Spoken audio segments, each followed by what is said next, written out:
নমস্কার। আজ আমি ভগবান দত্তাত্রেয়র কথা বলবো। যে ছটি গুণকে ভগ বলে, সেই ছটি গুণ দত্তাত্রেয় অধিকার করেছিলেন, তাই তিনি ভগবান। কিন্তু তিনি মানুষ। তার পিতা অত্রি এবং মাতা অনুসূয়া। তার জন্ম নাম দত্ত, অর্থাৎ প্রদত্ত, এবং আত্রেয়, অত্রির পুত্র, দত্তাত্রেয়। দত্তাত্রেয় আমাদের ত্রিমূর্তি যেটা আছে এলিফেন্টায়, আমাদের টাকায় যে ত্রিমূর্তি ছাপা হয়, এই ত্রিমূর্তির প্রতীক। এই ত্রিমূর্তি তাঁর প্রতীক। তাকে প্রধানত যোগ এবং নির্লিপ্তির গুরু তিনি। তাকে নাথ সম্প্রদায়ের আদি গুরু এবং নারায়ণ ও বিষ্ণুর অবতারও বলা হয়। কিন্তু দত্তাত্রেয় নিজে সম্ভবত গুরুবাদে বিশ্বাস করতেন না, আর গুরুবাদে বিশ্বাস করতেন না বলেই তিনি কোনো মানুষ গুরুর কাছ থেকে দীক্ষা নেননি।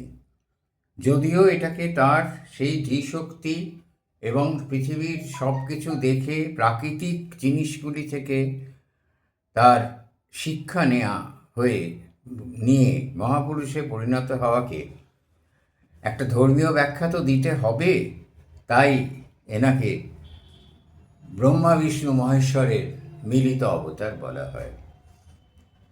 কিন্তু দত্তাত্রেয় মানুষ ছিলেন।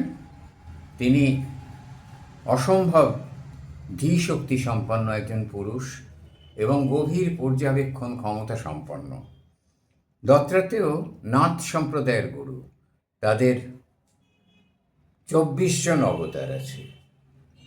প্রথম 1 নম্বর হলো পৃথিবী। ইনি সহনশীলতা ও কর্তব্য পরায়ণতা। 2 নম্বর হলো জল, পবিত্রতা এবং স্নিগ্ধতা। 3 নম্বর আগুন, সব কিছু ভস্মীভূত করার ক্ষমতা রাখে। 4 নম্বর মরুত বা বায়ু, নির্লিপ্তি ও বহমান। বায়ু সব কিছুর ওপর দিয়ে বয়ে যায়, সব গন্ধ নিয়ে যায়, কিন্তু সে নিজে গন্ধে সংস্পৃক্ত হয় না। সেই জন্য তাকে নির্লিপ্তির গুরু বলা হয়েছে। আকাশ সর্বব্যাপী কিন্তু অস্পৃশ্য, তাকে স্পর্শ করা যায় না।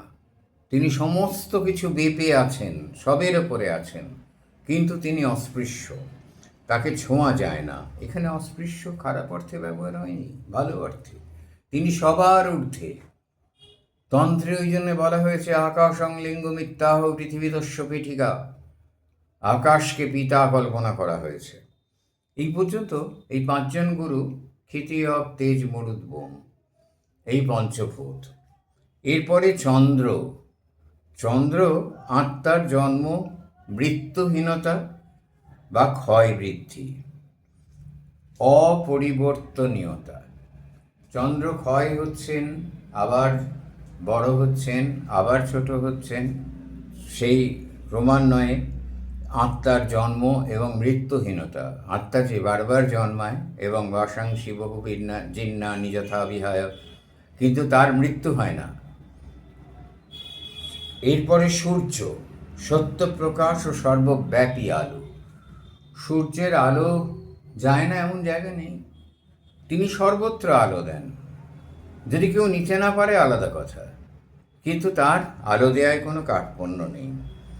পারাবত, সংসারের প্রতি অতিরিক্ত আসক্তি ত্যাগ। পারাবত মানে পায়রা।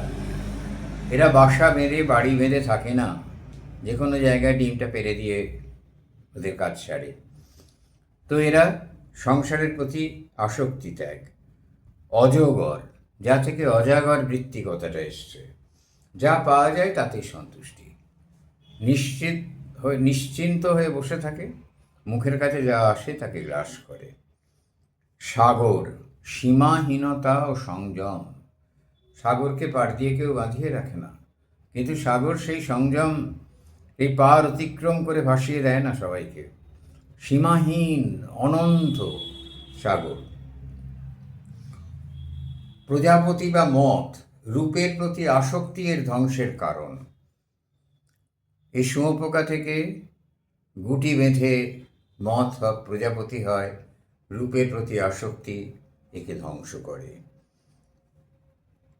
মৌমাছি জ্ঞান আহরণ, সারটুকু গ্রহণ করে, আর কিছু নেয় না।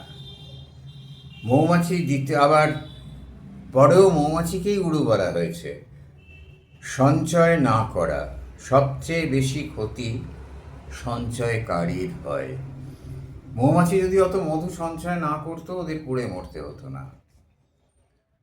হাতি কামনার প্রতি আসক্তি, স্পর্শ সুখ। যারা একটু পড়াশুনো করেছেন এই জীববিজ্ঞান নিয়ে, তারাই হাতির এই প্রবণতাটা জানেন। হরিণ ইন্দ্রিয় সুখ। হরিণ অত্যন্ত সুখী প্রাণী, তার ইন্দ্রিয় সুখের কথা সে ভাবে, সে কামনা। মাছ জিহ্বার লোভ বা স্বাদের দাসত্ব। সহজ উত্তর। পতিতা প্রত্যাশা ত্যাগ করে শান্তি লাভ। একজন পতিতার প্রত্যাশা থাকে একজন কেউ আসবে যে তাকে উদ্ধার করবে এই নরক থেকে। কেউ আসে না, উদ্ধার করে না।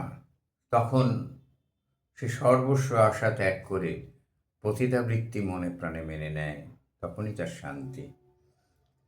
বাজ পাখি সঞ্চিত বস্তু ত্যাগ করে সুখ। বাজ পাখি পায়ে করে তুলে নিয়ে যায়, সব সময় নিয়ে যেতে পারে না, মাঝখান থেকে ফেলেও দেয়, বা তার আহার হয়ে গেলে বাকিটা ফেলে রেখে উড়ে যায়, সঞ্চয় করে না।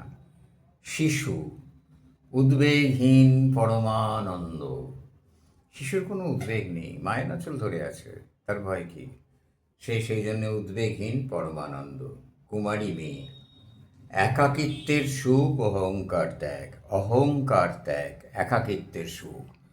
এই একাকী থাকার যে সুখটা, সেটা অনুভব করছে। দায়িত্ব নিতে, দায়িত্ব একটা চেপে বসা জিনিস। বাণকার অর্থাৎ তীর প্রস্তুতকারক, তার প্রধান গুণ একাগ্রতা। সে এমন একাগ্রতা দিয়ে বাণ তৈরি করে যে বাণ লক্ষ্যে যাবার জন্যে, তার লক্ষ্যে বেঁধার জন্য তার কোনো ত্রুটি থাকে না।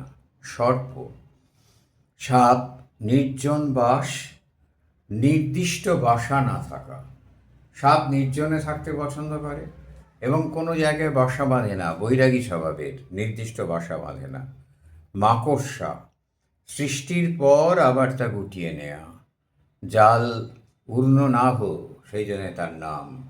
দুর্গার কপালে মাকড়সা আঁকা থাকে, অষ্টপাশের প্রতীক। সে সৃষ্টি করে এবং সে জাল গুটিয়ে নেয়। শুঁয়োপোকা ধ্যানের মাধ্যমে রূপান্তর। শুঁয়োপোকা গুটি বাঁধে, খায় না সে সময় কিছু, ধ্যানস্থ হয়ে থাকে এবং তারপর আস্তে করে তার রূপান্তর হয়, সে রূপ পরিবর্তন করে প্রজাপতিতে পরিণত হয়। তাহলে দেখুন, এই যে 24 জন গুরু থেকে ভগবান দত্তাত্রেয় সিদ্ধি লাভ করেছিলেন, এরা কেউ মানুষ গুরু নয়, প্রকৃতি থেকে। প্রকৃতির থেকে বড় শিক্ষক আমাদের আর নেই। এই জায়গাটা যখনই আমরা ভুল করি, তখনই আমরা ফাঁদে পড়ে যাই, নানা রকম প্রলোভনের ফাঁদ, নানা রকম অসুবিধার ফাঁদ। সুতরাং আমাদের মনে রাখতে হবে যে মানুষ গুরু ছাড়াও আমরা সাধনা করতে পারি, কোনো অসুবিধে নেই, কেউ বাধা দেবে না। কোথাও এমন বলাও নেই যে গুরুই তোমার দরকার। সাধনার প্রকারভেদ আছে। তান্ত্রিক যোগী হলে অবশ্যই গুরু লাগবে, কারণ ওই জিনিস বই পড়ে শেখানো নয়, ওটা গুরু পাশে বসে দেখিয়ে দেবেন। কিন্তু সেরকম গুরু পাওয়া খুব দুষ্কর আজকের যুগে। সে যাই হোক, গুরু না থেকে দত্তাত্রেয় ওই সাধনা করেছিলেন এবং তিনি চূড়ান্তে উঠেছিলেন। গুরু না থেকে হতভাগ্য একলব্য সাধনা করে চূড়ান্ত সিদ্ধি পেয়েছিল, কিন্তু উচ্চ সমাজের চাপে তাকে সিদ্ধি বিসর্জন দিতে হয়েছিল। নমস্কার।